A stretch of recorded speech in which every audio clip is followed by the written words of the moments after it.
అగ్నిమాపక వారోత్సవాల్లో భాగంగా ఏప్రిల్ 14 నుంచి 20 వరకు తిరుపతి అగ్నిమాపక సిబ్బంది ప్రజలకు అవగాహన కార్యక్రమం నిర్వహిస్తున్నారు. ఈ కార్యక్రమంలో భాగంగా తిరుపతి రూరల్ మల్లంగుంట పంచాయతీ అంబేద్కర్ కాలనీలో ప్రజలకు అవగాహన కార్యక్రమం నిర్వహించారు. ఈ సందర్భంగా తిరుపతి అగ్నిమాపక సిబ్బంది మాట్లాడుతూ వంట చేసే సమయంలో అగ్ని ప్రమాదం సంభవించినప్పుడు ఎలా నివారించాలని ప్రజలకు వివరించారు. గుర్తుంచుకోవడానికి భారత ప్రభుత్వం ఆంధ్రప్రదేశ్ భారతదేశం మొత్తం ఏప్రిల్ 14 నుంచి 20 దాకా ప్రజలకి అవగాహన కార్యక్రమం కల్పించి ప్రజలలో ఫైర్ ప్రమాదం జరగకుండా ఇళ్లలో నివసించే ఇళ్లలో పనిచేసే కర్మాగారాలలో ఎక్కడ ప్రమాదం జరగకుండా ఈ వారోత్సవ ప్రజలకు అవేర్నెస్ కల్పించడానికి భారత ప్రభుత్వము 29 రాష్ట్రాలు 7 కేంద్ర ప్రాంతాల్లో ఏప్రిల్ 14 నుంచి 20 దాకా వారోత్సవాలు చేయాలని తెలియపరిచింది. కాబట్టి దీనిలో భాగంగా ఈ రోజు లాస్ట్ రోజు 22వ తారీఖు కాబట్టి మేము మీ ఏరియాకు వచ్చి ఈ ఫైర్ ప్రమాదాల గురించి చెప్తాం. అగ్ని మండుట, ఈ అగ్ని ఫైర్ అనేది మంట ఎలా దాని నివారణ పద్ధతుల గురించి తెలుపుదాం. ఫైర్ అగ్ని చర్య వల్ల జరుగుతుంది కెమిస్ట్రీ. ఈ రసాయన చర్యలో వెలువడే పదార్థాలు తగినంత ఏడి, ఆక్సిజన్ వస్తువు కావాలి.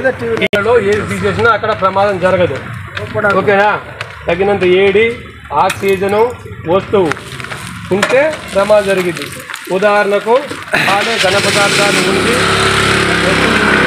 తగినంత ఏడి లేకపోతే అక్కడ అగ్గిపుల్లతో దూలం కాలదు. ఎల్పిజి గాలిలో కలిసినప్పుడు ఎల్పిజి 1.9 9.5 మధ్య ఉన్నప్పుడే ఎల్పిజి మండుటకు సహాయపడుతుంది. ఆక్సిజన్ భాగం ఒక వెలుగుతూ ఉన్న క్యాండిల్ను బావిలోకి వదిలిపెట్టినప్పుడు తగినంత ఏడి ఉంటుంది, వస్తువు ఉంటుంది. ఆక్సిజన్ లేని కారణంగా కొవ్వొత్తి అనేది ఆరిపోద్ది బావిలో దింపినప్పుడు. మనం ఇప్పుడు నీరు వాడని బావి ఉంటుంది, ఆ బావిలోకి ఏం వాడట్లేవు, వ్యర్థ పదార్థాలు ఉంటాయి, కార్బన్ డైఆక్సైడ్, కార్బన్ మోనో ఉంటుంది. అందులో మనం దిగినప్పుడు ఆక్సిజన్ ఉంటేనే బతుకుతాం మనం. ఆక్సిజన్ లేకపోతే మనిషి అనేవాడు చనిపోతాడు. అందుకనే ఫస్ట్ ఏం చేయాలంటే ఒక క్యాండిల్, వెలుగుతున్న క్యాండిల్ను దారం కట్టి బావిలోకి వదలాలి. ఆ క్యాండిల్ వెలుగుతూ ఉంటే అందులో ఆక్సిజన్ ఉన్నట్టు. ఆక్సిజన్ అంటే ప్రాణవాయువు. మనం బతకాలంటే ఏం కావాలి? ఆక్సిజన్ కావాలి. ఓకేనా? ఆక్సిజన్ అనేది ఆక్సిజన్ ఉంటేనే మనం బతుకుతాం, అది పీల్చి. ఆక్సిజన్ లేకుండా కార్బన్ డైఆక్సైడ్, మోనాక్సైడ్ ఉంటే స్లో కోల్పోయి అక్కడ మనం చనిపోయే అవకాశం ఉంటుంది. కాబట్టి ఆక్సిజన్ అనేది అవసరం. ఈ మూడు కూలింగ్ పద్ధతి ద్వారా ఆర్పుతాం. ఆక్సిజన్ అనేది సరఫరా అరికట్టితే అక్కడ మంట ఆగిపోద్ది. ఉదాహరణకు ఆక్సిజన్ సరఫరా అరికట్టాలంటే పెట్రోల్, డీజిల్, గ్రీజ్ పదార్థాలలో మనం బట్టలు ఉతికినప్పుడు నురుగు వస్తుంది కదా, అది ద్రవ పదార్థాలు, ఇది వాడాలన్నమాట. ఆయిల్ పదార్థాల్లో మనం బట్టలు ఉతికేటప్పుడు నురుగు ఎట్ట వస్తుందో ఫోమ్ అనేది ఇది మనం వాడుతాం కదా. ఎల్పిజి గ్యాస్ ఇంట్లో ఉండే గ్యాస్ వాడటానికి DCSP CO2 అనేది వాడతాం. ఇప్పుడు అన్ని డెమో చేసి మీకు చూపిస్తుంది. మళ్ళీ వస్తువును ఈ చెత్త కాలుతుంటే పక్కన ఉన్న చెత్తను గ్యాప్ చేసి ఏర్ చేయాలి. ఇంట్లో పాల ప్యాకెట్ కాలుతున్నాయి, ఆ పాల ప్యాకెట్ నుంచి పక్కన పాల ప్యాకెట్ తీసేస్తే ఫైర్ అనేది ఆగిపోతుంది. మన ఇల్లు ఒరిగడ్డి బాగుంది, మనం అప్పట్లో ఏం చేస్తాము, ఈ తాటాకులు, కొబ్బరి మీసులేసి నిర్మిస్తాం. అది కాలుతుంది అనుకో, ఆకును వదిలేసి ఖాళీ ఆకును వదిలేసి పక్కన ఆకులు తీసేస్తే ఫైర్ అనేది ఆగిపోతుంది. ఈ 3 పదార్థాల కలయిక ద్వారా ఫైర్ అనేది పుట్టిద్ది. ఈ మూడిట్లో ఏది తీసేసినా కూడా అగ్ని అనేది పుట్టదు.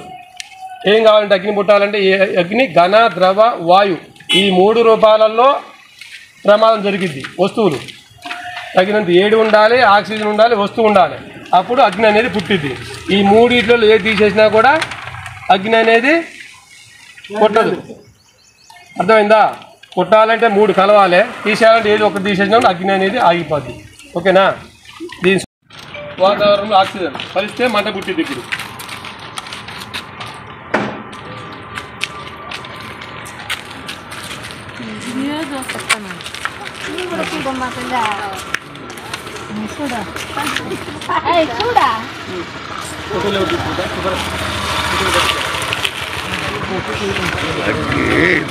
వంట చేసేటప్పుడు ఇంట్లో ఆడవాళ్ళకి గ్యాస్ లీక్ అయ్యి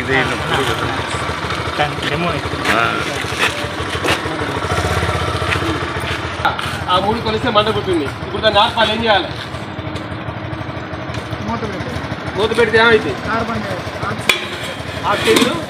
వెరీ గుడ్. ఆక్సిజన్ ఉన్నది కాబట్టి మంట అనేది ఆగిపోతుంది. అది 3 కాలంలో ఆక్సిజన్ ఉంది కదా, ఇప్పుడు ఆక్సిజన్ సరఫరా అరికట్టినాం కాబట్టి మంట అనేది ఆరిపోయింది. ఓకేనా? ఆగిపోయిందా? అది ఇంట్లో పూరీలు వడ చేసుకుంటాం, అందులో నీళ్ళు పడితే ఏమైంది? ఎందుకు నీరు కరుకు బాటిల్ తేలికుంటుంది కాబట్టి లిక్విడ్ సార్ కొద్దిగా పక్కన అనేది ఎక్కువైంది. అప్పుడు దాన్ని ఏం చేయాలి? సైడ్ బాబు కొద్దిగా సార్ దూరం పెట్టు పేపర్ అనుకోండి చూసేదాన్ని ఫోటో పెట్టాను. ఓకేనా?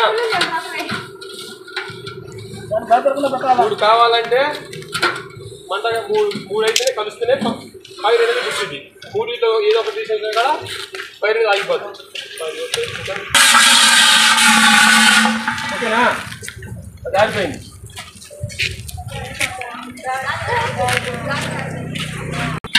సిలిండర్ ఇక్కడ ఏముంటుంది? ఇది రెగ్యులేటర్. ఓకేనా? దీనికి ఒక పైప్ ఉంటుంది, స్టవ్ దగ్గర కనెక్షన్ ఉంటుంది. ఇక్కడ లీకేజ్ అయినా అక్కడ లీకేజ్ అయినా స్టవ్ దగ్గర ఫస్ట్ మనం వంట చేసేటప్పుడు ఆన్ చేస్తాం. వంట అంతా అయిపోయాక ఇక్కడ బంద్ చేసుకోవాలి. రెగ్యులేటర్ బంద్ చేసినాక ఇందులో ఉన్న గ్యాస్ అనేది స్టవ్ దాకా పోతుంది. స్టవ్ దాకా పోయినాక అంత మంట ఆగిపోయినాక రెగ్యులేటర్ అక్కడ బంద్ చేసుకోవాలి, స్టవ్ దగ్గర బంద్ చేసుకోవాలి. మూవీడ్ ఆన్ చేసి రెగ్యులేటర్ కూడా బంద్ చేసి పోకూడదు. ఓకేనా? మెయిన్ మొత్తం ఆపుకున్నాకనే ఉన్న గ్యాస్ అంతా స్టవ్ దగ్గర పోయాక అక్కడ బంద్ చేసేయాలి. మెయిన్ అది. మళ్ళీ కరెంట్ ఉన్నప్పుడు స్పార్క్ ఎలకలు కొట్టినా కూడా స్పార్క్ వచ్చేసి నువ్వు లైట్ ఆన్ చేసినా ఆఫ్ చేసినా స్పార్క్ వచ్చేసి సిలిండర్ పేలిపోయే అవకాశం ఉంటుంది. ఓకేనా? ఇది మెయిన్ మీరు తెలుసుకోవాలి.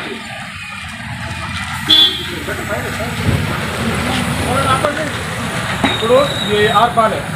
ఈ ఒడ్డు పెట్టి ఆర్పచ్చు. తడి బెడ్షీట్ కానీ తడి గోతా ఉంటుంది, జనపనార బస్తాలు, పంచదార, రైస్ పట్టుకోవడం, వాటిని కూడా ఆర్పొచ్చు అనమాట. దీనికి ఆక్సిజన్ సరఫరా అరికట్టాలి. ఇప్పుడు సేమ్ అంతే. ఓకేనా?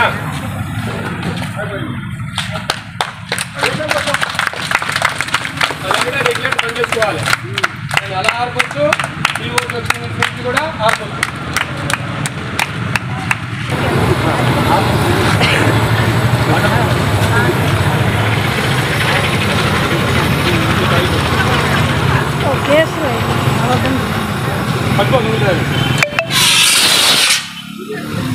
మళ్ళీ వచ్చి రెగ్యులేటర్ ఆపుకోవాలి.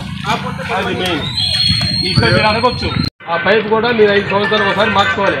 ISI మనం గ్యాస్ తెచ్చుకుంటాం కదా, వాళ్ళ దగ్గరనే పైపులు అమ్ముతారు, ఈ రెగ్యులేటర్ అమ్ముతారు. రెగ్యులేటర్ కూడా ఇంత టైం ఉంటుంది, 5 సంవత్సరాలు 3 సంవత్సరాలు ఉంటుంది.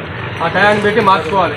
ఎందుకంటే మనం బాగానే ఉందని వాడుకుంటే పోతే ఎలకలు తినేసి స్పార్క్ గ్యాస్ లీక్ అయ్యి మనకి లైట్ వేసినా కూడా ఇంట్లో పని ఊరికి పోతాం. అప్పుడు గ్యాస్ కూడా ఈ గ్యాస్ బంద్ చేసేసి లైట్ అన్ని ఆపేసి ప్లగ్లో స్విచ్లన్నీ సాకెట్ తీసేయాలి. దాంట్లో సెల్ ఫోన్లు వచ్చినాయి, మనం సెల్ ఛార్జింగ్ పెడతాము, సెల్ తీసుకుంటాం, అది అక్కడనే ఉంటుంది. ఫైర్ అనేది ఫోకస్ చేసేయాలి.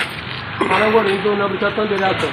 చెత్తకాలాలు ఏం చేస్తాం, అగ్గులు ముట్టించి నిజంగా వెళ్ళిపోతాం. అది మళ్ళీ చిన్న నిత్యానికి ఆ పక్క ఈ రోడ్డు కాయ రోడ్డు కట్టబడిపోతుంది.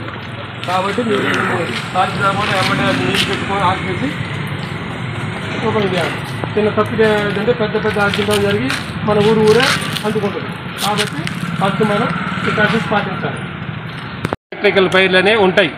ఏ క్లాస్ అంటే కాలే ఘన పదార్థాల్లో ఖాళీ బూడిద మిల్లి వాటిని ఏ క్లాస్ కిందకి వస్తారు. ఏ క్లాస్ ఫైర్ మీద కూలింగ్, నీటిని చల్లి చల్లాపరచడం ద్వారా కూలింగ్ పద్ధతి ద్వారా వీటిని అరికట్టవచ్చు. ఓకేనా? హీట్ తగ్గించాలంటే కూలింగ్ పద్ధతి ఏ ఘన పదార్థాలు జరుగుతుంది. బి ద్రవ పదార్థాలు, పెట్రోలు, డీజిల్, గ్రీజు, ఇంధనాయిలు అన్నిటి వల్ల మన ఇంట్లో వంట చేసేటప్పుడు పూరీలు వడలు చేసినప్పుడు జరుగుతుంది కదా, ఆ ప్రమాదం జరిగినప్పుడు మన దగ్గర హోమ్ అనేది లేకపోతే డీసీబీ కానీ చల్లాలి. మన దగ్గర పిండి ఉంటుంది, గోధుమ పిండి కానీ బియ్యం పిండి కానీ మైదా పిండి ఉంటే దాన్ని పోరుస్తూనే అప్లై చేస్తే ఫైర్ అనేది ఆరిపోతుంది. ఓకేనా? టీ అనేది గ్యాస్. మన ఇంట్లో వాడు ఎల్పిజి అందరూ లేడీస్ తెలుసుకోవాల్సింది, వంట 99% మీరే చేస్తారు కాబట్టి ఆ గ్యాస్ లీకేజ్ అయినప్పుడు మనం ఏం చేయాలి, తీసుకోవాల్సిన జాగ్రత్తల గురించి తెలుసుకుందాం.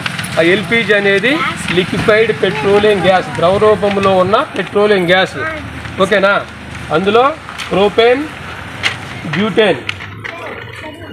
బ్యూటేన్ వాయువులు ఉంటే అది గ్యాస్ తయారైంది. ఓకేనా? అవి ఎట్లా ఆర్పాలి అనేది మీకు బుక్ చేసి చూపిస్తాను.